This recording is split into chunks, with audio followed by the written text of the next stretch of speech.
It's your boy, Boo Capone, a.k.a. Boo Pop, a.k.a. Boo Ferrigno, mashing with the Dope Dealers podcast. Yeah,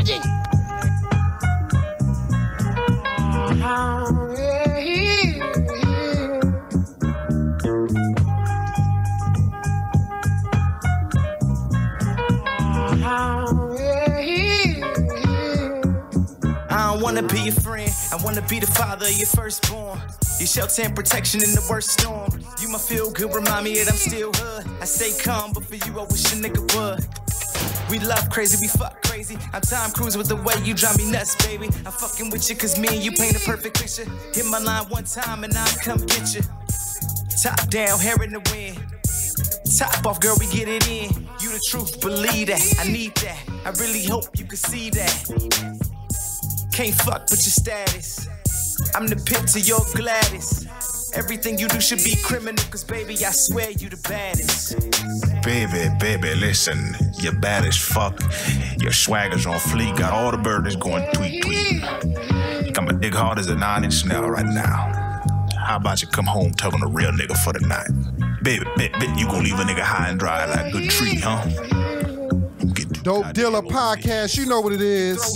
Dope Dealers. It's the world's most dangerous podcast. Oh, shit. Episode 35. 35, we here. We here. Jamal Doman. Tobe Hixx. Hey, we got a dope show for you guys today, man. What's up, Tobe Hixx? Man, what's good, homie? Glad to be back. Yeah, that was a hot song opening up the show, right, man? Yeah. That's the homie. Cool. That's the homie Paris Montgomery. He's from Los Angeles. He's from here in LA, man.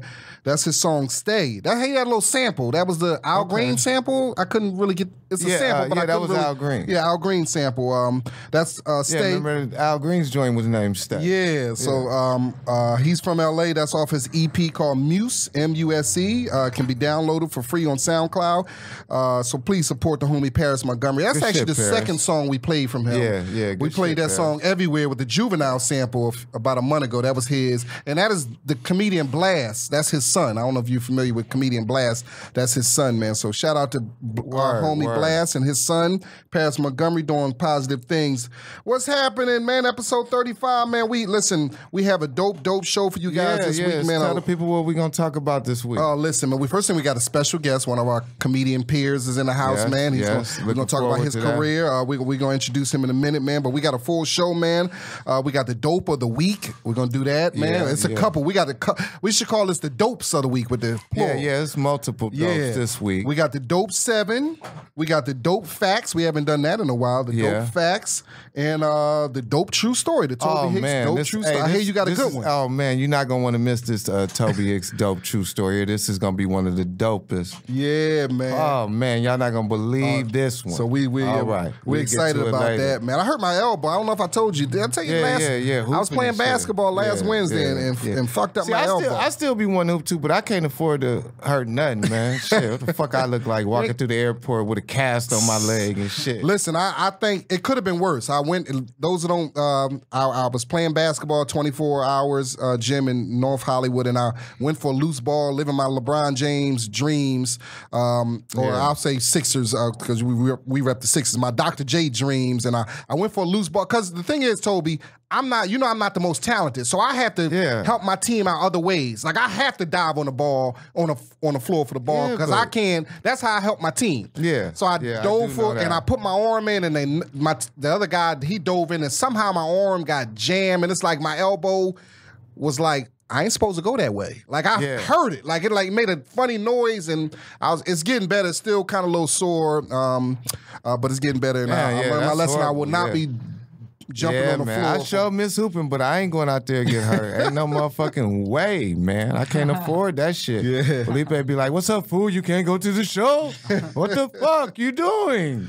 So we do this for the troops always, man. Shout out to all the troops, man. Thank Army, Navy, Air Force, Marines, National Guard, Coast Guard. Man. We do this. The Bloods. Yeah. We do it for y'all. We do this for y'all, man. This is the number one podcast for the armed forces, man. But we salute salute you guys for your service, man. Overseas, if you listen to us, man, we love you guys, man. But Man, hey, check it out. Let me thank the people from this past weekend. Dallas, awesome Friday night Dallas at the Majestic Theater with Felipe Esparza. Yeah, that was a great time. Shout out to all the people that came out there.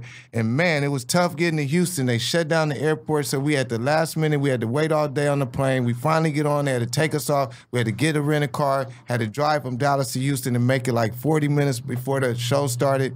Felipe didn't have no pants. They had to go buy him pants and shit. It was hectic, but we made y'all it. made it. Yeah, we made it. So shout out to everybody that came out to the Cullen Performing Arts Center. It was on the University of Houston campus. Oh, okay. It was real nice. Okay, the Cougars, right? Yeah, we had a great time, man. That's what's up, man. It's funny that you telling that road story that you have, because our guest for this week, he has road story. He is a true road comedian. Yeah. He's a road. You like that segue? Did you like that segue? Yeah, that was smooth, man. That was good. That was good, man. I'm gonna go in there and bring him out Let's here. bring him right in, man. Yeah, I said bring him out here like he coming to the stage. Now this is my guy here. I'm very excited to have him here. We're gonna have some fun today, talking shit. He's from Springfield, Massachusetts. Despite spending his formative years in Omaha, Nebraska, as all great men do, like myself, he came out to L.A. for a career at the NFL Network in 2006, only to give it up for the soul-sucking yet beautiful world of stand-up comedy. Because of that, I have had the pleasure myself to smoke weed with him in many states and soon to be countries. Dope Dealer Podcast. Once he gives me the booking info for the dude in Mexico. Today's guest, comedian Sean McBride. He's here. Welcome to the Dope Dealer Podcast. He's here. Hey, buddy. What's up, homie? Hello, my man. Yeah. How are you? We're kind of, Sean, we're kind of. I'm sorry about your shoulder. No, yeah, man. Dude, I get it. You get it. I understood. I didn't want to get in the way of you. No, but go ahead. But it was resonating with me. We got to play. I understand. We got to play harder. We got to do other stuff because we can't. I'm not going to be the star. Yeah. I'm not going to win. So I have to rebound. I have to set picks. I was a shooter. I ain't diving. I love the set screen. Yeah, I was a shooter. I couldn't dive on the floor. Fuck up my elbow. you're Then too I pretty. can't shoot. I can't shoot. That's all I can do is shoot. Yeah. Sean, I got one. I set screens for guys like Tobe to knock down jump shots. And I do that. I love it. You're a winner. Yeah. And my little theory, I told Toby about this at the gym. If I have winners, I have to be the worst player on my team.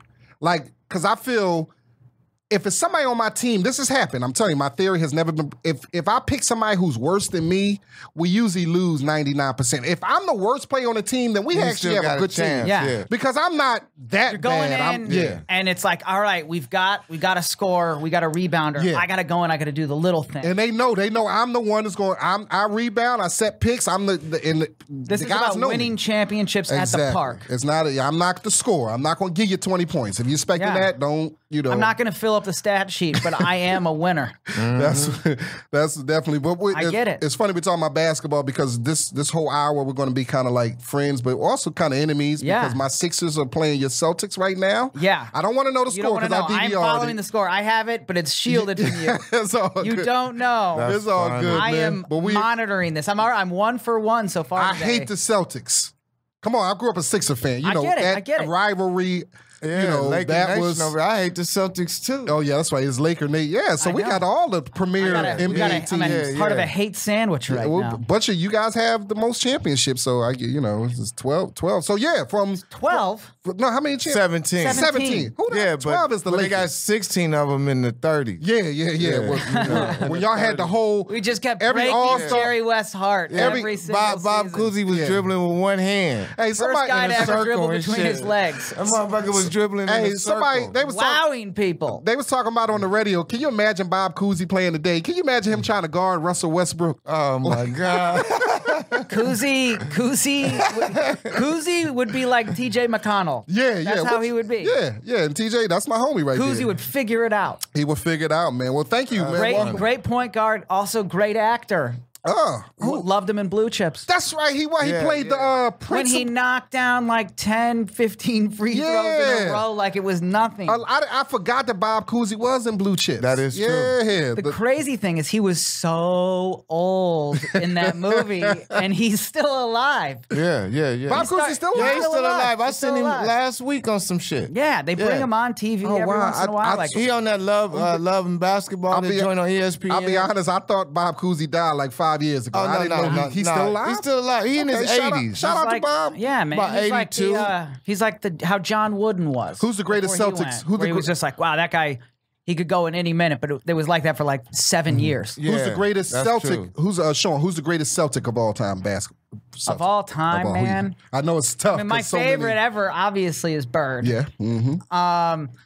But yeah, I mean, that's the beauty. And I mean, Toby, you get this too. It's like when you're part of a storied franchise, so when many. you were one of the first franchises. Like Yeah. I love Philadelphia's history too. You know, like coming over from the ABA, like this, you know, Yeah. it's all part of that. I'm a big history buff, you know, already in general, but sports history, I absolutely love. And so, you know, like you have, it's all what, you know, you have to compare between different eras. I mean, Right, obviously there's Bird, there's Hondo, there's McHale. I mean, you take any of those, you take Parrish away from the 80s, it's like that's a totally different team. So no ML Carr? Replace Parrish with Montross. They don't win any titles. So no ML Carr? Yeah. No ML Carr, ML Carr was great. No, he was. I mean, used to hate him, man. He was always on the sideline. Awful coach. He was not a good coach for us. Yeah, it was them suits. Which tainted his. Yeah, I know fucked that. up suits. And they were hanging on for dear life. Yeah. Well, He was up there looking like Art Shell. Hey, well, wait, man. We welcome here, man. We you know, it's a pleasure Thanks to for have having you, me. man. Oh, yeah. So we I'm talking about you, excited man. for We this. talking about your, you know, you in the game, man. So how did you start? Where did you start at? So the way, I mean, I've always loved stand-up comedy. How long you been doing it for? Just I started in 2006. Okay, all right. And I remember, like, I mean, and that's kind of like the sad thing. And I know there's a lot of comics that feel similarly about this. But, you know, Bill Cosby's fall from grace, because he was my first ever, that was like how I found out about comedy, was his himself special, was the first one I ever saw. And I had been watching The Cosby Show, and I loved The Cosby Show. And my favorite part about The Cosby Show was I would watch it with my parents, and they would be laughing, and I would be laughing. I got it. Like, it was like the first one where I felt like I'm on the grid. I'm understanding. You might be the first white person that I've heard say that me and my parents watched The Cosby and we all enjoyed it. Oh, everybody. No, I'm not saying that. Cosby Show was the #1 show in America. But I understand that wasn't just black people watching. No, and I understand No, that. But I what mean- I'm saying is that I heard say it. That's all the fuck I'm saying. Oh, okay. Yeah, Well- that I heard come out their mouth. Go ahead. Yeah, well, I mean, that was what it was. You know, it was on early enough where, especially as I was getting older, you know, 4, 5, 6, it would be on, and it was just, you know, it was awesome. It was great, and I loved that I understood what was happening. Yeah. Because I've always felt like, you know, as a kid, I was like, you know, I'm here. Like, You don't talk understood to what me was like, happening. Them bitches didn't understand what was happening. though. yeah, exactly. no. They were didn't out. understand. They were out. Like all of us, I was buying it hook, line, and sinker. Right. And I was 6 years old, and my family was right after we had left Omaha. We went to Des Moines, Iowa for a year, and this was before we went to Massachusetts. So you were born in Omaha, No, I was born in Kansas City. Kansas. Wow, you was all over the place. And people ask if I'm an army brat. My dad was just in sales. He just kept getting different jobs. And so I was born in Kansas City. Then we went to Wichita when I was like 3 months old. My dad, like, there's a story, like, I came like out like so early. It was like my mom, you know, water popped, and it was like 45 minutes. I was out. Like, it was done, which is kind of funny because it's like I've always been anxious. You know, like, it's like that's it. So it was like, all right. And my dad, who was in Wichita, which is like a 3.5 hour drive, like, when he got the news, like 90 miles an hour, no cops, like, did it in 2 hours. One of those, like, but got there, and like I was like already out. My mom, you know, like one of those guys. So, but we left, and my mom, like 3 months, like, got arrested, you know, because her family, all of my family's in Kansas City, on my mom's side. And 3 months later, we moved to Wichita. Then we moved from Wichita to Orange County, California, because my dad got a job out there. We were in California for 2 years. That's where my brother Kelly was born. Then we moved. What was your dad selling? Like, he was working for restaurants. He was Dope Dealer podcast. Yeah. no, he was working for Pizza Hut. He was working for Godfather's Pizza, okay. McDonald's. Because he was doing a lot of moving around the country. Yeah, I What mean, he he was- pushing? No. yeah, no, he But he was- pushing pizza. That you know, everybody wants pizza. Yeah. So it was that he was just getting a different job every couple of years, and so we went to Omaha, and then we were in Omaha for like 3.5 years, because it was a lot early. Then we went My town. Yeah. Bronco Burger. We've talked the Bronco fondly Burgers is about shit. the Bronco Burgers. I'm going there tomorrow. Not to Bronco Burger tomorrow, but to Omaha. I can't wait. I'm going to get the Godfather Pizza. I went to a wedding in Omaha, and like we were staying in a hotel, and so it was like one of those like 2 beds. Like I'm with all my brothers, my parents over there, and we've gone to Bronco Burger, and it was just me and all my brothers, like just ripping farts, stinking up that hotel room, and my mom was like getting so fucking pissed, like but it was like turned into a game. Like that's just like once she established that she hated it, it was like, well, it's on now. Yeah, like, was the farters. Yeah, like this is it's over. Like Bronco Burger has full control of our bowels. So them fries are good too at Bronco. Burger. Oh yeah. But it was when we got to it was Osceola, Iowa. And we were there, and that was when one day it was like when the free preview would come on for HBO, and you'd get HBO for a week. Bill Cosby's himself special was on. The classic. And so I watched it, and I thought it was just another episode of the Cosby Show. Okay. And so, but I was kind of like wondering, like, I'm like, where the fuck is everybody else? Because how old were you at this time? 6. Oh, damn. Okay. And so I was watching it. And I mean, it was hilarious. I was like, this is fucking great. And then my mom comes in, and she's watching it and laughing. And I was like, what? Like, where's everybody else? Like, why is it just Dr. Huxtable? That's funny. And my mom's like, no, like this is Bill Cosby. Like this is what he does. Like this is like what like he's a comedian. Right. I'm like, so he like just stands up there and like tells like is funny and. Everybody and you get and I'm like that's fucking cool. Yeah, like that is at 6 years old. Awesome. Like, and that was like the first time like I had seen like okay, like there's this thing, and then of course it's like as I got older, I remember going back to Kansas City, and my cousin Corey had like hid like his older brother Paul had rented like just the other day like Eddie Murphy's Raw and Martin Lawrence's You So Crazy. Yeah, You So Crazy. And it was like hush hush, like you gotta fucking see this. Like this is like incredible. And so it was like one of those like huddled up in the basement in Paul's room, volume like, on low. like like just dying, uncontrollable laughter. Like just like oh my god, this is so funny. And like those are like those moments coming up where it's like that's where I got. You're a hooked. teenager at this point. No, I was younger than that. Like I was probably, because I mean, when I'm 10, like that's 93, 94. So it's like, those had been, like they'd been out. Like they were now, and like had made the round. Okay. Paul's older. Paul's like 16. Oh, okay. So he's getting away with renting it. Like whereas like my parents You would've So cut Crazy that was kind of shit new off. around then. But Raw was 88. Raw was like 88. Raw was older. Himself I see was what you're saying. 84. Yeah. Yeah. Bill Cosby himself, I think, was like 84, And 85. then I will never forget, like we finished Raw, and it was like, that was incredible. And Paul was like, there's another one. And it was like, what do you mean? Like there's another, like and then when I got to see Delirious, it was just like so much. And but it was like, how can I find this? Like where can I get it? Like damn. So what was your first time on stage? Like at what point did you say, okay, I'm gonna try it? So I finished college. I graduated in 2005, and I had like I couldn't really get a job, and it was like I mean I was like working at the YMCA. I was like selling radio spots like for a radio station, like kind of going door to door to different businesses. What city were you in then? This was in Springfield, Worcester, Massachusetts for the radio station, and then it was the Scantic Valley YMCA. In Wilbraham, which is where I'm from, Wilbraham, Massachusetts, where I grew up. Hence the Celtics. Celtics love, Red Sox love.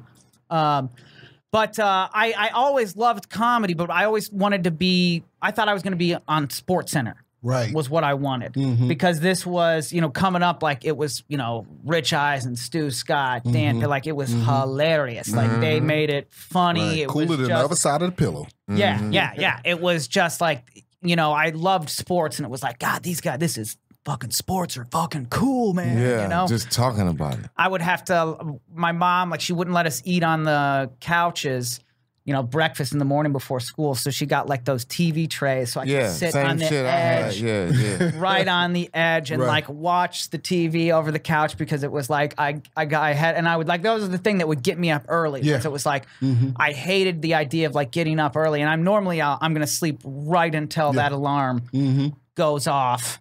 But that was like if I get up at 6, I can catch all of Sports Center. Right. It was like the idea of going I into do it right now. I get up with Get Up and Jalen Rose and them every morning. I get up with Get Up. Shout out. I was on a flight with Jalen Rose. Yeah. Didn't get a chance to talk. I was on a flight recently with Jalen Rose and Johnny Manziel. Oh, wow. Damn. Yeah. Man, wow. That's funny. I had a Jalen Rose story. One night I performed at the Comedy Store and Jalen Rose was there. I think that was funny that we was going to say the same story. I met him at the Comedy Store. Yeah. Jalen came up to me and he said, hey, man, look, check this out. He said, I go to comedy clubs all over the country. And he said, I heard a lot of people have a Kobe Bryant joke. He said, man, but yours is the best I ever heard. Nah. That might have been the same night. Because I remember he was up there he was with a bad joint too. Yeah, that was before he got married. He had a bad thing with him. He always had, he always had a bad one. He got a bad one now. Shit. Yeah, it was his wife. Oh, okay. He was with his wife. Molly Carum. Oh, Yeah. From First Take. Oh, that's They his wife? married. Oh, I had no Yeah. idea. Yep. Okay. They got married a few months ago. Okay, all right, go ahead, Jalen. One time for Jalen Rose. Yeah, the Fab Five. he's doing good. So you started. When did you realize I want to do this for my career? Well, I had in college, I was really like focused on I'm going to be the funny sports guy. Right. Okay. And studying that, I worked at a TV station. I was like interning at places, doing all that. And I actually, for that radio station, I was doing the door-to-door sales. Like that same one during college, I knew how to get a press pass from like working for the TV station in college. Like you just hit the media person. And this is good advice for anybody that's listening. If you ever want to go to a game, all you got to do is like, if you have an affiliation with a media outlet, like something that sounds official, and it was like 1310 WORC. Yeah. So I took letterhead off of my dad's desk because he was working at that radio station, and I typed up a letter, like an official letter with like the letterhead saying I was the sports director at the radio station, and I got a press pass to cover Red Sox and Celtics games. Oh wow! Damn. So you in? So I was 18 and I was in the locker room and I was like had like my little recorder and I got to interview Pedro. I got to interview Paul Pierce. I got to interview Shaq. It was fucking awesome. Was the food good? I heard the food. Food was fantastic. That fantastic. press room food. Yeah. Oh yeah. Well, that was the best part. Was like I had my big my satchel full of shit, and there would always be games where I knew somebody there, and so I would fill up my bag with food and shit, and then go walk to where my friends were, and then bring a bunch of shit. Oh, okay. So I come out of that looking like Robin Hood, Yeah, that's smooth. Yeah. People loved it, it, and it was. I got to expose myself to the sports coverage, sports media at the highest level, Right. and. And the beauty of that was I knew I don't want to do this. I don't want all these people that are here doing it. It's they're miserable. It's because it's their job. Right. I loved being a fan, and I mean I love doing things. Funny sports things. I just posted a sketch today. Toby liked it. Yes. But it's I love it, but it's kind of I like doing it just on my own terms and that kind of thing, as opposed to falling into the strict. Where a normal sportscast, it's very, it's bland. It's just here's the stats, here's the scores. It's I looking at it differently. Right. And so it was kind of commit to this and, go down that road. But I knew in my heart, what I wanted to do was I wanted to be funny. It was, I was sick of having to defend my funny take on it. I was always that battle of we just give us the stats, give us the scores. It's well, fuck that. I want to do it, with add a little flair with some flavor to it. Yeah. And So I kind of was like, I don't want to do it. And I decided I wanted to do something funny. And at that time, a buddy of mine who had moved out here, his name's Sean Reese. He's a writer for Family Guy. I went to college with him. And what college you went to? Syracuse. Syracuse. Oh, you went to, okay, Orange Man. Okay. Yeah. He had moved out here and was PAing for Family Guy. And him and the guy that ended up being my roommate, who he's a writer still for American Dad. They both started as PAs, and another buddy of mine, Artie, who's at Family Guy, they started as PAs and worked their way all the way up to where they're writers on the show. And I mean, they have been employed by these shows for 10, 12 years. That's good. Wow. I mean, it's like that. That's very rare in Hollywood. Well, I mean, it's like a lot of people move around, but I mean, there's something to say for like just continuing to work and get better. Sean and Artie actually they're writing. To give him a plug, it's the How High Part 2. Oh, they write for Lil Yachty. Cool. Yeah, they wrote it. Cool. And I play basketball with these guys on Saturday mornings. All great dudes, very talented, but there's something to be said for that. Like, because I was one where it was like, I had no patience for that. Like, I got to move around, which, that's how stand-ups are. Hop around, make our money, get out, go to the next one, give me it. Yeah, you took that to a whole nother level. I mean, I've always... tripped off of your road hustle and always respected that because everybody can't get out there and do it like that. Yeah, well, it's kind of funny because it's like all of my friends that I came out here with were like, we're going the writer route. And I still write a lot of stuff, but I knew I wanted to do stand-up. And before I came out here, me and Sean Reese wrote this script, and we were doing it over AOL Instant Messenger. Like, he'd write something, I'd write something, and then we'd piece it together and like talk it out. Damn. Even though that fucking thing will never see the light of day. The important part is we finished the fucking thing. There's a beginning and a middle and an end. And I started carrying around a notebook and writing down like every funny thing I thought or saw, just through the course of the day. And that would find its way into the script. It's like it's funny. Like we were talking when I got in here just about like young comics, right?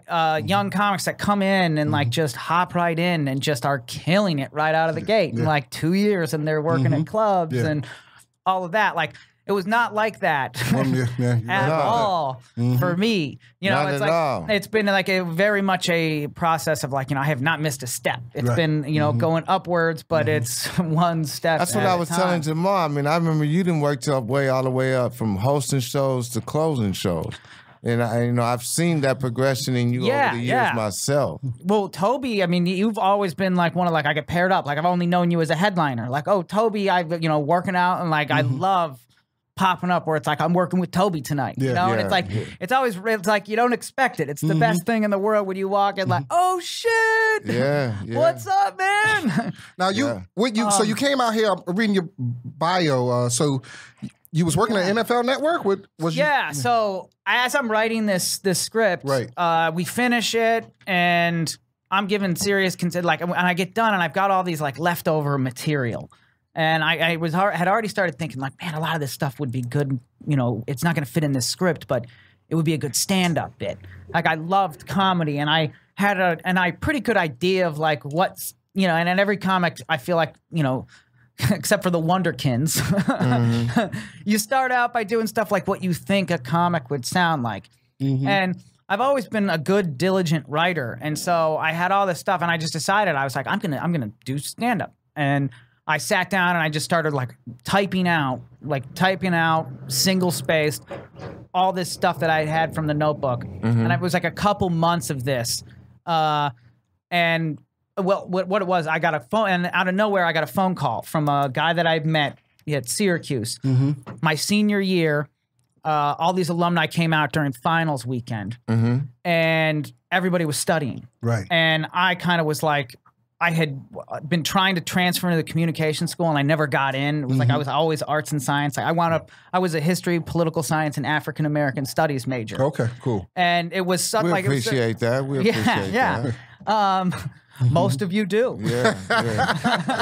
Who's Rosa Parks? No, but that was so. I think everybody should do that because the African American history, like when you look at it, like and really get to go into it, you know, it's really a history of minorities in this country. You know, because this country is not long, and it's like there's, you know, like aspects of oppression, and I mean they try and quell it. Like if you're only going to a U.S. history class, you are not getting the full story, Right. You know, and they just keep trying to whittle away at, you know, to make it seem like it never happened. Right. Like I've you know, I've gotten in debates with people about this, you know, like how they you know, they want to take the N-word out of Huckleberry Finn. And it's like that's part of the progression of the story. And it's like you see, like it's like, you know, ignorant Huck, and like as it evolves, and it's like I get it, it's offensive, but it's like you take that away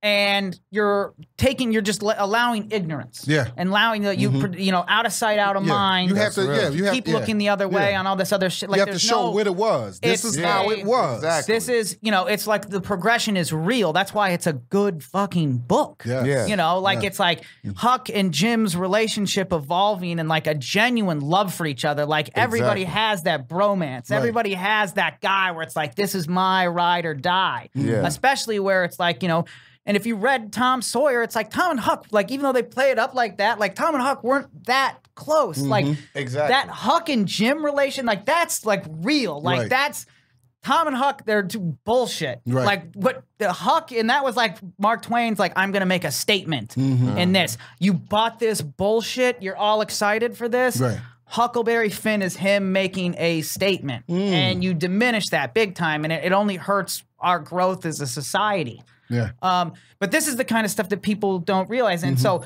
I didn't get into the, it was like you only get like, you can up until like first semester, junior year until you can and I got rejected every fucking time. And so it allowed me, it was the best thing for me because it was like I was never going to go that route. Like I needed, you know, for what I needed moving forward. Yeah, they wouldn't let you in. You was a woke white person. Yeah. And so I started taking all these classes and it Hit was that like, bell, shit. For wokeness.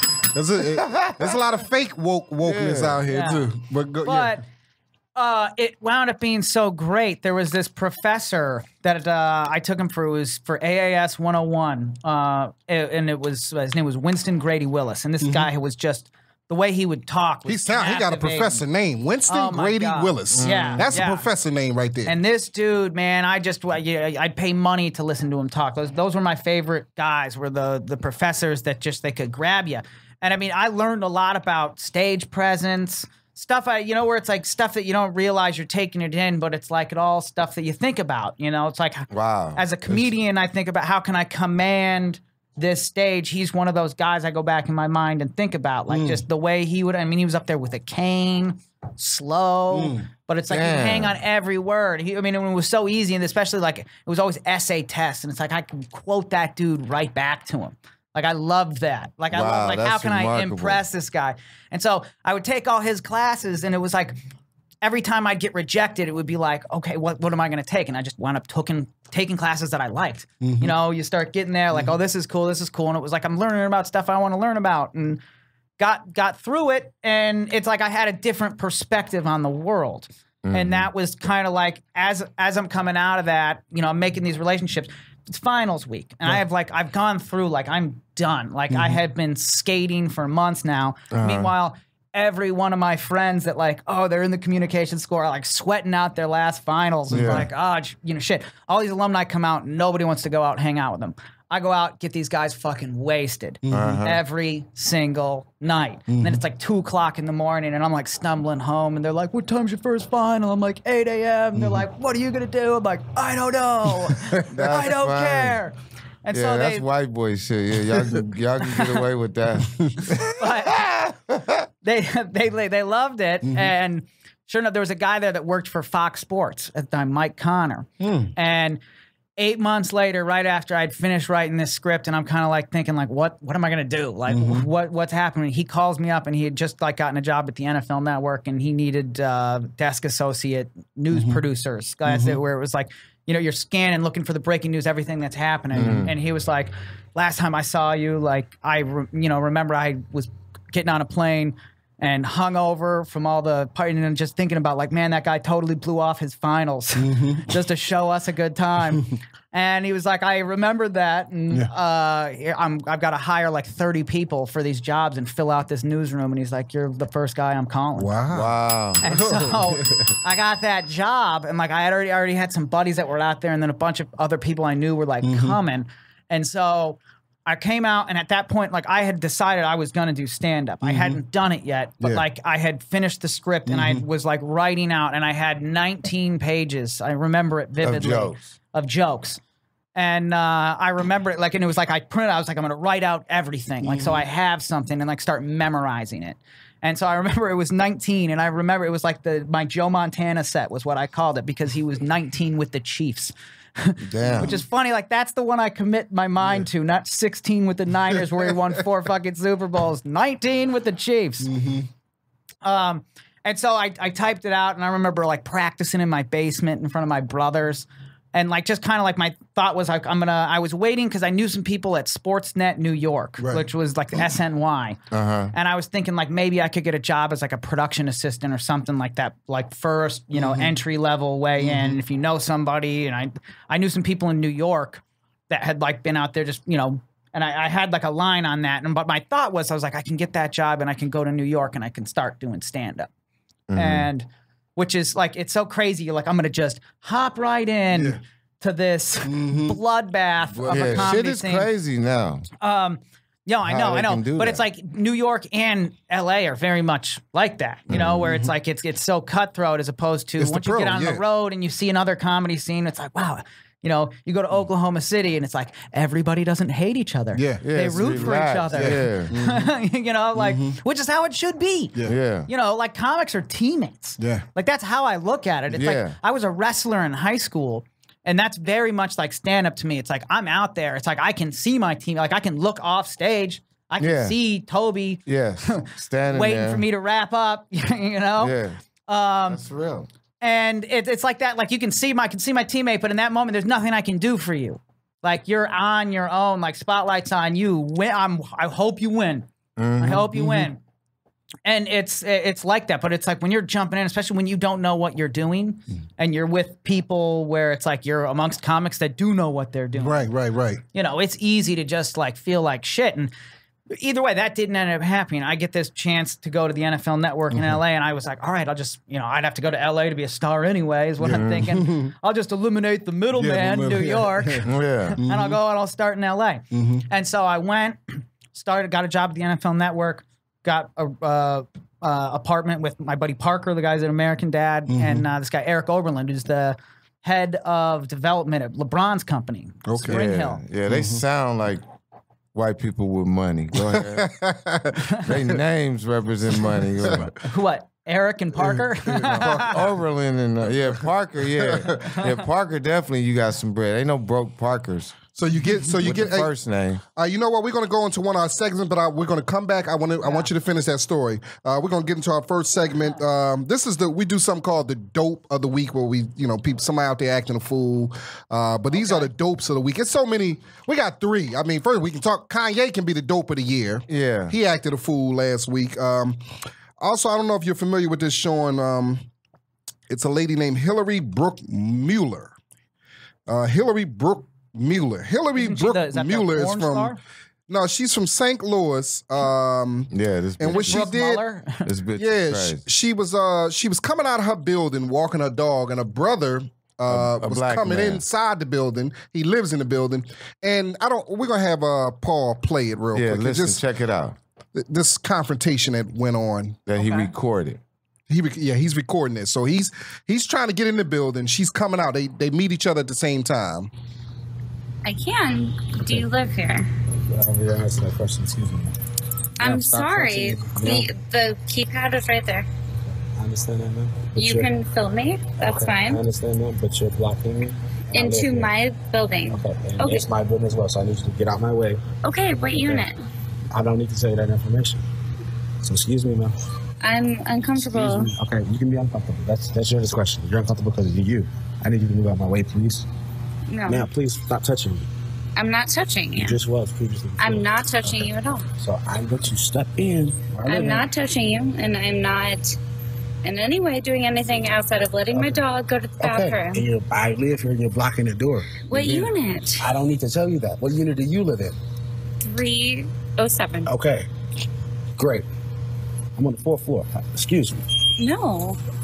You don't have a key fob. You are... No. No. If you have that, then okay. Ma'am, you're not security. You're not the property manager. You're not Mike Herman. No, but I live here. Okay, and I live here too. You're not Mike Herman. You're not Rick. I don't like the fact he gave her 2 property managers' names. Okay, I don't like the fact that you're blocking me before I pay. Oh my God. All I'm asking is what unit. But you're not. I don't need to tell you that information, ma'am. If you want to come into my building, it's not your building. You're not the owner. Confidence of Trump's America. Sir, you walked up on a street. Yes, and I've already buzzed in. I've already You did not. Okay, man, it does not even matter. Can you get out of my way? No, can you show me the key fob into this building? I'm not showing you anything. And the second, ma'am, I'm bound to walk through where I live at. So no. Okay. Can you show me the key fob into this? No. Excuse me. No. Excuse me. Are you kidding me? So he's finally in the building. He said he just walked past her. Well, watch this. Yeah, hold on. It don't stop. Wow. I'm glad he taped this. Where are you going? So she's still following. Do you have a key fob that This looks bitch like is this? crazy. What is she? You can film all you want. I'm not being rude. I'm not being disrespectful. You walked into a building that Has she been evicted? my dog out. Yeah, we're gonna get into all that. Way in. No. And he handled himself. We're talking. I mean, so now she get on the elevator with him. What's going on? Yeah. This is unbelievable. This bitch is Where are you going? out of her mind. She's gonna find out where he live at. Yeah, where is this? In St. Louis. St. Louis. Oh my God. See, this is No, I want to definitely a Cardinals fan. Like, that is very much their fan base. So now you're gonna follow. I am. Why? Because I would like to know who's friends and why you're here. So she just refused to believe that he lives there. Yeah. And if you do, then I would like to meet you because you're a neighbor. And What a fucking bitch. We good, Paul. We good. So it's just he walked to. She followed him to his building. So to the door. She followed him to the door. Yeah. Make sure the key goes in. That is fucking ridiculous. She's been fired from her job. It went over to hit the internet. Where she worked? She worked at a real estate firm. So they had. I'm gonna see. I think they put out a statement.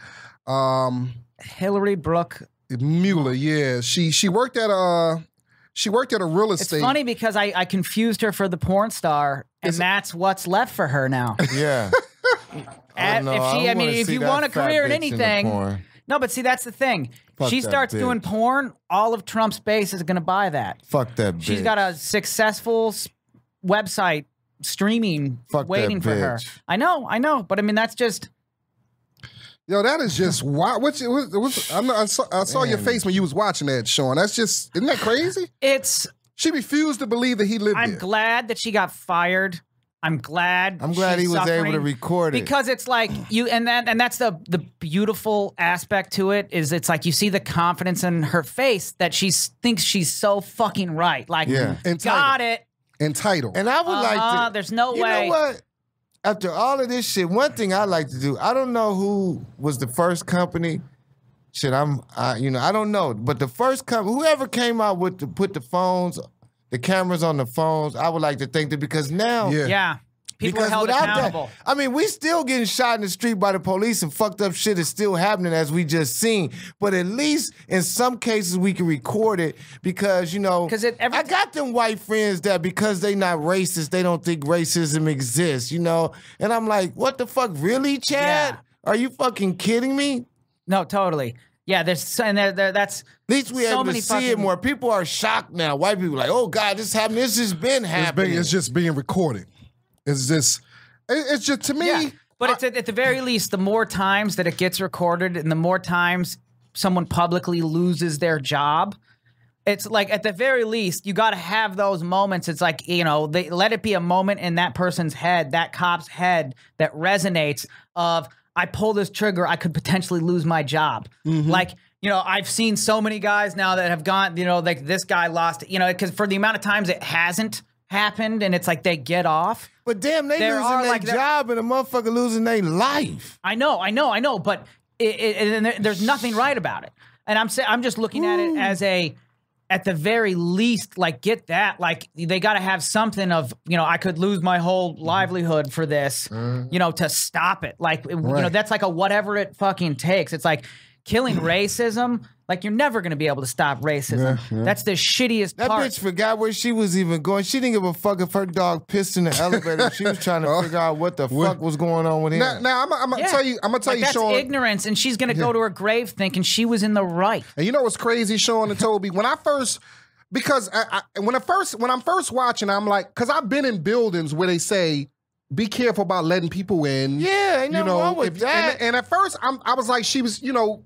Okay, I have no issue. If he walked in at the same time she walking out and she asked him, hey, do you live here? You ask, that's fine. He don't really have to answer any questions for her. Go ahead. No, but if she explained to him like, hey, this building is strict about people, so if you live here. Go ahead. But to me, if she would have left it right there, I would have had no issue with it. But she took it to, when she started, now, once he in the building, it's nothing you can do. Give it up. Call security if you think it's a problem. Don't follow him. Now you taking it, and that's why I feel she went, if she just left it at, hey, this building is strict on that, hey, so I can't let you in, but if you got your key, you can open the door. Yeah, it's okay to say that if they waiting on you to let them in, but he was already in. That bitch blocked the door. How'd he get in? She didn't let him in. You think that crazy bitch would have let him in? You know, it's a funny story. When I first moved out here, lived at this building, it was I can look at that bitch and tell she done fucked a black man before. Well, she asked I can look at her and did you peep on the elevator when she said, well, if you do live here, then you're my neighbor and I want to get to know you. Yeah, she done sucked some black dick before. That bitch ain't shit. Here's her job. Her job made it. She works for Tribeca STL. It's a real estate firm. Was recently shared a video. This is a statement from her job. Tribeca St. Louis. Tribeca St. Louis was recently shared a video containing a disturbing interaction that we believe is important to clarify. The video did involve one of our employees, but the event did not take place at Tribeca STL and did not involve one of our tenants. We ain't got shit to do with this bitch. They go on. The video is showing the employee in her private life at her own residence interacting with another person. The Tribeca St. Louis family is a minority-owned company that consists of employees and residents from many racial backgrounds. We are proud of this fact, and we do not and never will stand for racism or racial profiling at our company. After a review of the matter, the employee has been terminated and no longer we ain't got shit to do with this bitch. Gotta roll. Yeah. Boom. That bitch was on that wine, Good too. day. I could tell by the way she was talking. She was on wine. Yeah, that's drank wine. I'm so happy I know wine drinkers. I'm so happy that he recorded it. Because if it was her word against his word, he would have got locked up. Exactly. His ass would have been in jail till Tuesday. She could have framed the narrative of what happened. He pushed me and I fell and he tried to break in. He's in the restraint that he exercised. He did. Yeah, he did a good job. You gotta, it's like, I said, bitch, if you don't get the fuck out my way, that's fuck your mama. Which is, I'd have lost it on that bitch. I already know. A lot of black people would have. That's why I give it to him, because he was really. She was almost baiting him to do something. Exactly. Yeah, and I mean, it's like, and it's like that guy was so self-aware. I mean, and you can tell with the way he's, you know, speaking, acting, he's running through everything in his head. Every single scenario. He know he How can't can I win. do this? I can't, if I force my way in, she falls on the ground, gets a bump. You know, there's any bruise, I'm going to fucking jail. Like that's all that's going through his head. And so it's just like, you know, like how can I, as passively as possible, get into my own fucking house? And you know what? Yeah. You know what? He talked like a motherfucker with a good job. See, a motherfucker with a job they didn't really give a fuck might have pushed the bitch down and went on through and took 2 days in jail and lost their job. But that man had a good job. You could tell by the way he was talking. Well, you could tell that he didn't want to fuck off whatever he's doing. It was more than what that bitch was trying to do. And I don't know if we even talked about, because we've been off for a while, we didn't talk about the brother got killed in his house. the brother got shot in his living room. I mean, I don't know if we even got into that. We can do a whole. I mean, your living room. I mean, well, we ain't been off, y'all, because y'all been getting episodes every Thursday. But let us explain. Yeah, we have. Yeah. Sometimes because we might be on the road working or whatever we doing, we might have to do 2 episodes in one night and disperse them. So we might miss a current event or something. So if some shit go down and you don't hear us talk about it, you know we might have had to do 2 at one time. So we love y'all. So the brother in his living room. Yeah, I mean, and she had the wrong. She went to the wrong, and that's just your own living room. Yeah, like you can't even chill. Where motherfuckers supposed to be? Exactly. Yeah. I mean, you know, when I was selling dope, I wasn't safe in my living room because motherfuckers kicked the door in and robbed me and damn near killed me. But that's different. I was selling dope. You know, goddamn, this man was where he was just sitting there chilling, and this bitch was the police. So Hillary Brooke Mueller, you are the dope of the week. Kanye West, you're the yeah. She beat him out because he's the dope all the time. She's the dope of the week. He the dope of the last couple of years. We didn't even get into Corner Store Caroline, the lady who falsely accused a 9-year-old kid of molesting her, sexual assault, touching her butt. Touching her butt, but it was the video showed it was his backpack. He not even paying. And have you seen her? Did you get a good look at her? This orangutan looking bitch. Ain't no you with somebody would touch you. Yeah. She hasn't been. That's the thing. She hasn't been touched in about 20 years. So she just you can tell like the way she reacted to it. It was like in her head. Aha! My Me Too moment. Yeah. Bitch, if you don't stop it, so I'm glad she's getting whatever she's getting. Corner Store Caroline. It's ridiculous, man. Let's go to dope facts, man. We got dope facts. This is showing something we do. We do dope facts. We do like 7 facts, dope facts. It's amazing, and these are all facts. All facts. Everything I'm gonna say is all. We only speak facts on Nothing here. is false. Nothing is false. Everything all is facts. true. Yes. So let's get into it. My phone is tripping. Okay. Dope facts. Tobe Hixx, Sean McBride. My man. 4 popes have died while having sex. Did you know that? Damn. 4 popes have died while having sex. Isn't that kind of frowned upon? It was with other men. Like, it might have been. It was with the kids. That's something to see. Those are examples. Like those, like I was saying before with the cops, like those other popes should have had that in the back of their heads. Like, you do this shit, God's gonna strike you down. But like right in the act. You serious? I mean, these are all the these are facts. 4 popes have died while having sex. Dope fact. What year? Which popes did they say? Oh, you know what, Albert? They did. It must have been early. Oh yeah, it's early. Yeah, early. Dope fact number 2. An NFL. John wasn't doing that shit. An NFL water boy. Fashion way. Dope fact number 2. An NFL water boy makes an average salary of $53,000 a year. Yeah, I could believe I'm in the wrong business. Water boy. He only worked 6 months out the all year. He do is squirt a little. Well, I was watching one the other day. He didn't have too much to do. Dope facts. Like how Harrison Ford popularized being an anthropologist. Adam Sandler popularized being a water boy. It's driven the price up. Maybe that's a job. what it is, it's a career. Yeah. I know all the water boys like, don't say that, man. Don't want people know how much money we making. Dope fact number 3. During an assassination attempt on Bob Marley, his wife was shot in the head.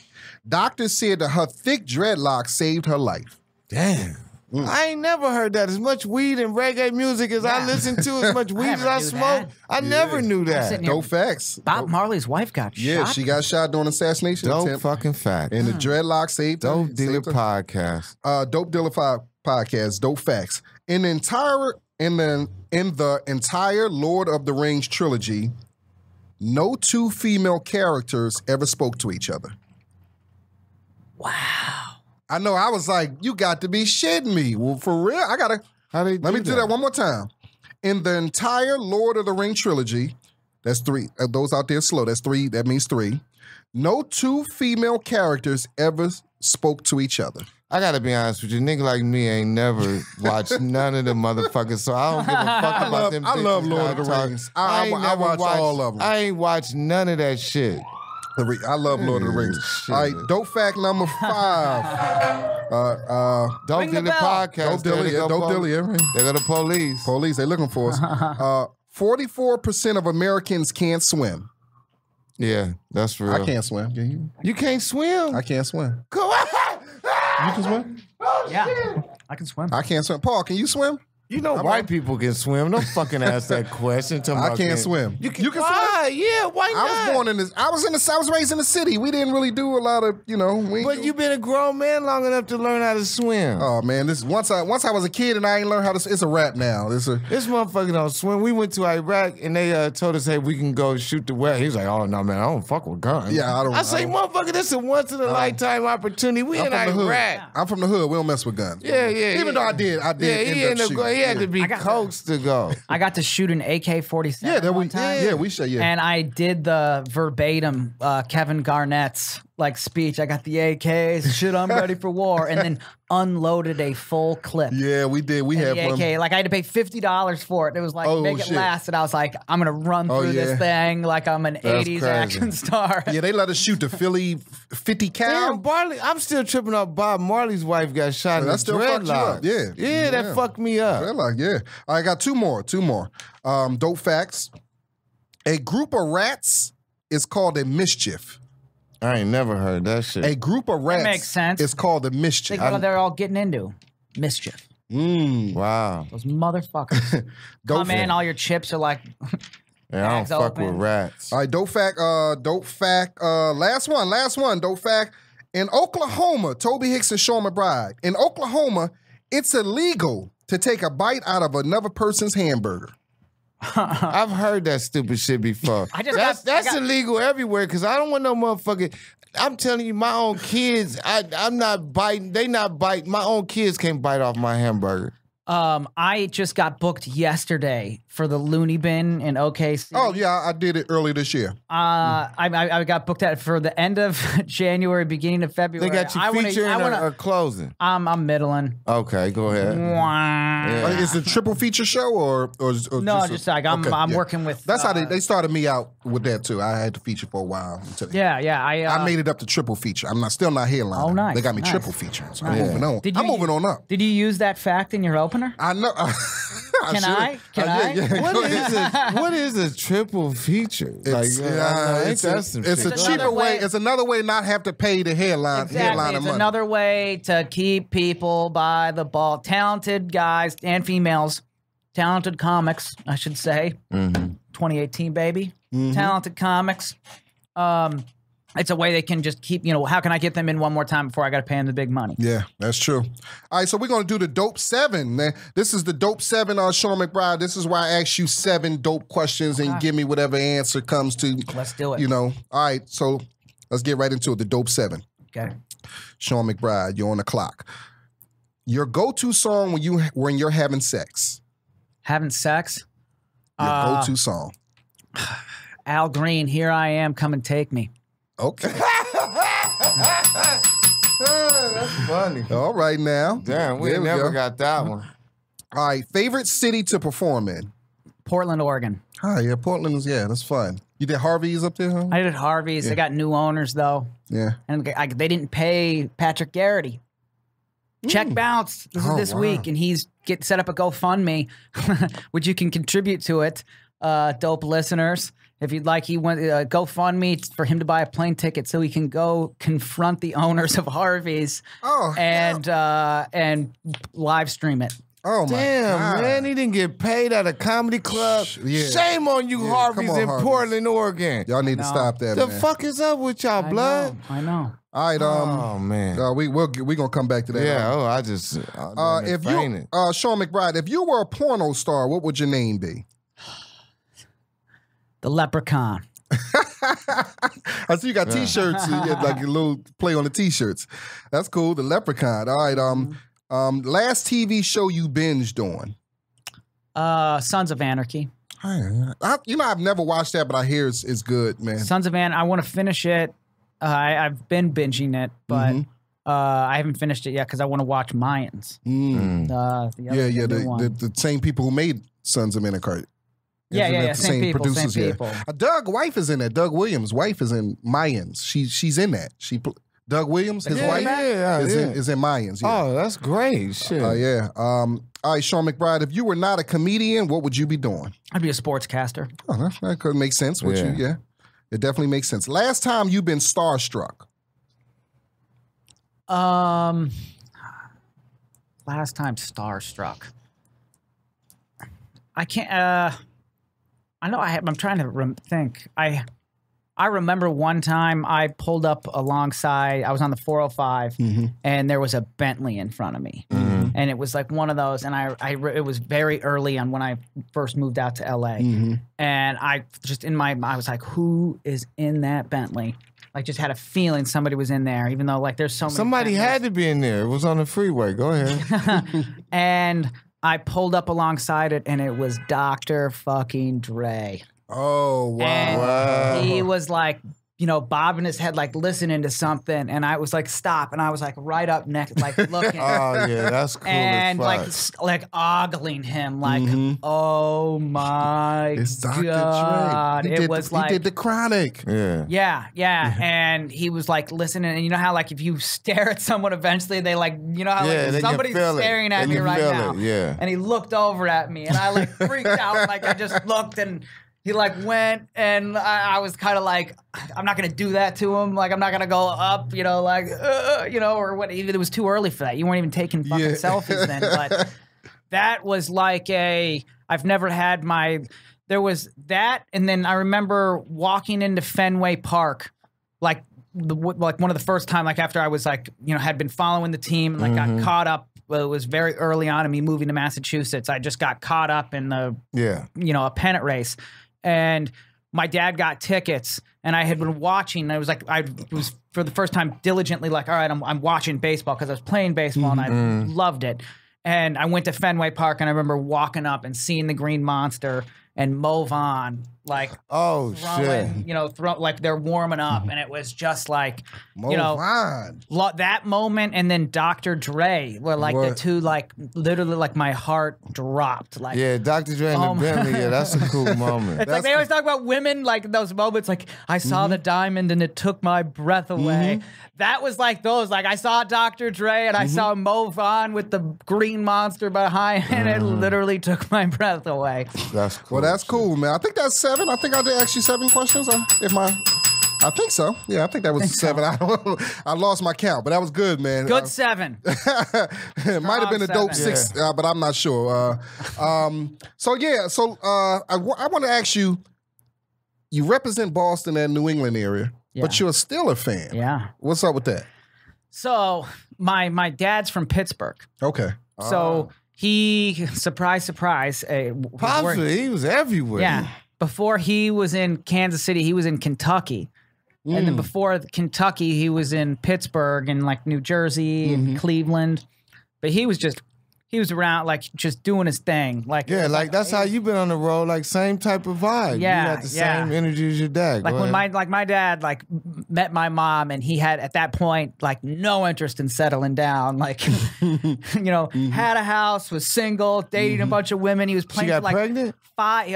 No. He was like, this was before he met my mom. He was doing all that by him. Okay, yeah. Like just like it was like when you're just supporting yourself, and like he was working in advertising and marketing, and it was just at that time, cost of living and just how it was back then. It didn't take when you're not paying for a family of people. Yeah, you can spread it around, and so.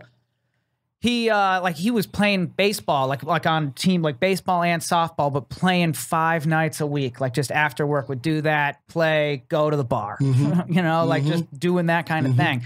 But so he was a Steeler fan. Yeah. Okay. So he was a Steeler fan. My grandparents were Steelers fans. They were still in Pittsburgh, and so every year for Thanksgiving we would go to Pittsburgh. And so it was more. I had a connection with the Steelers more with my nana.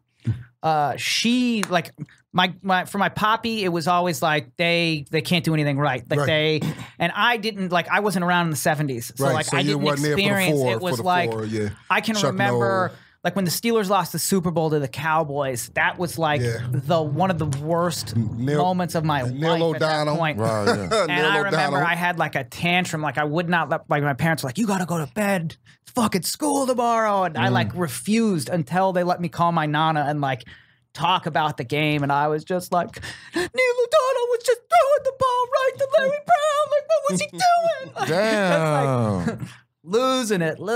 And she's like, it's gonna be okay. Like, yeah, see, a lot of people want to admit they cried over sports, but I've cried over a sports game.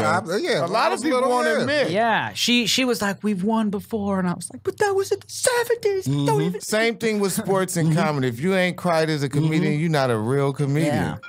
I almost when the Eagles lost to the Patriots in 2004, I almost shed a tear. Yeah, we used too old then. Because I thought we like when the Sixers lost to the Lakers. I was rooting for the Eagles in that Super Bowl. Because I knew, I kind of knew that we wasn't going to beat the Lakers. They was, so I really wasn't really pissed about that one. Yeah.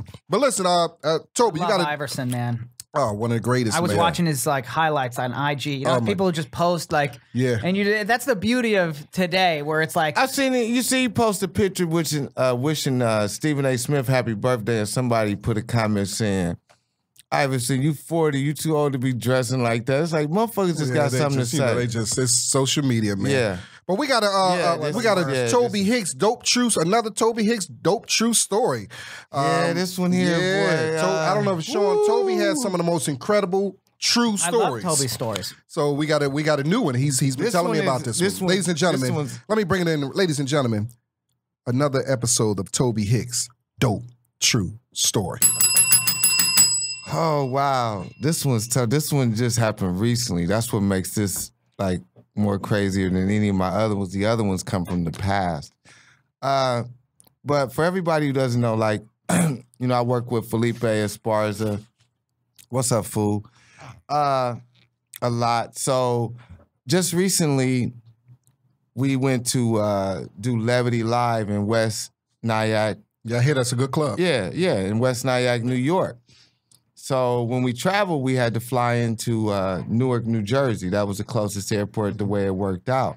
So anybody who knows me and knows for years, like before, I don't give a fuck about the laws, whatever the situation is. Anyone who knows me knows I've been traveling with marijuana damn near everywhere I go for years. So that's what happens. So now, things are a little bit better, like, because recently, I've had friends that work with the airlines. They sent the emails saying, it's cool to travel with it. But the federal government has got a twist on shit. Like, you can leave out of LAX with up to 28 grams of marijuana and other products and edibles and shit like that, and it's no problem. But the problem is when you get to other places. So I traveled to New Jersey, flying to there.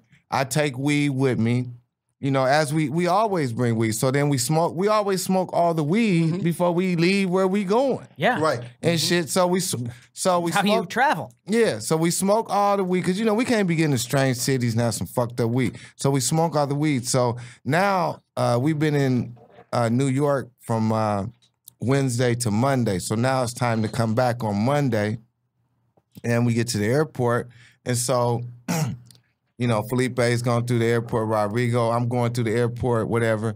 And so the TSA agent, young girl, she's going through my backpack. And this backpack I hadn't carried in a moment. Mm-hmm. So she digs through my bag, and she finds like less than a gram of marijuana. Mm-hmm. Like not even a full blunt. Right. Mm-hmm. And so she finds it or whatever. And well, what do we have here? Yeah, and she wasn't really, she's like, She called the police, because that's what they have to do. They turn over to the police. So the police come and they check my paperwork. I got my medical marijuana card. I got my shit. They say, okay, Mr. Hixx. They give me back my bud. They say, you're fine to go. They give me my bud, everything. And I leave. I walk to the gate. So then now, fast forward, I'm standing at the gate. The plane's about to board in a couple minutes. Now, something tells me to turn back, and I look back, and the police are coming. The same two police that was talking to me, that, handled the situation. So at the time they get up to me, now Felipe's standing there, Rodrigo's standing there. We eating edibles, about to get on the plane. We got the packaging in our hand, all the marijuana shit, whatever. And the police get there and they like, hey, Mr. Hixx, we sorry, man, but our boss called back and said we gotta arrest you. Oh, what? No. So I'm like, what the fuck? And they like, yeah, you know we don't want to do this. We know. And they was cool. I gotta admit, they was cool. They didn't want to do it. Right. And they was like, but we gotta arrest you. And they was like, the fucked up thing is that, the laws are gonna be changed in like a month or two, whatever. So they had to arrest me. So they arrest me. Felipe got a mouthful of edibles. Rodrigo got a mouthful of edibles. Motherfuckers' buzz is coming down. They don't know what to think, whatever. Felipe's like, he's got too many strikes. You know, what the fuck? He didn't know what to think. Yeah. So now they handcuff me and they walk me out in front of thousands. They walking me through the airport like I'm a terrorist. Dude. This is in New Jersey last week. God damn. So then they take me, they get me up out, they walk me through all these people, all these fuckers is looking at me. And like, it was so crazy. Like, there was an old white couple staring at me and I could feel them staring at me. So out of the corner of my eye, I just jerked in their face and looked at, and they fucking jumped and shit and was scared. So they take me to jail, right? So then now they got me in this little holding tank, whatever, and they asking me my background. I'm like, yeah, I've been in federal prison, state prison, all this shit, blah, blah, blah. And then one guy comes in, he goes, hey, man, I seen you on Laugh Mob's Laugh Track. Oh, my God. And I was like, damn. So now they all like, oh, you a comedian, blah, blah, blah. Because I didn't really say shit because I was pissed with these motherfuckers. You like, yeah, and I got a fucking show tonight too, man. No, I was trying to get back home after all these fucking shit. Oh. So basically what ended up happening is that they took me down. They held me for about 2 hours, just long enough to miss the flight. Fuck. And then I had to Uber. I had to Uber from the back of the airport to the front of the airport terminal. I had to call an Uber. The Uber didn't even know. The Uber was driving damn near on the motherfucking tarmac trying to get to me because it's a little station they took me to. Mm-hmm. So then, they got me inside a cell. I'm in the cell. And I'm like, fuck, man. And it's crazy because that was like right after my birthday weekend. Mm-hmm. And my daughter was expecting me to be back in LA like by noon. Mm-hmm. She was out of school because that was Columbus Day last Monday. Yeah. And she was like waiting on me to come back so we can hang out. So then she was like texting me, Daddy, where you at? I thought you'd be back in noon. And I was like, well, the flight got delayed.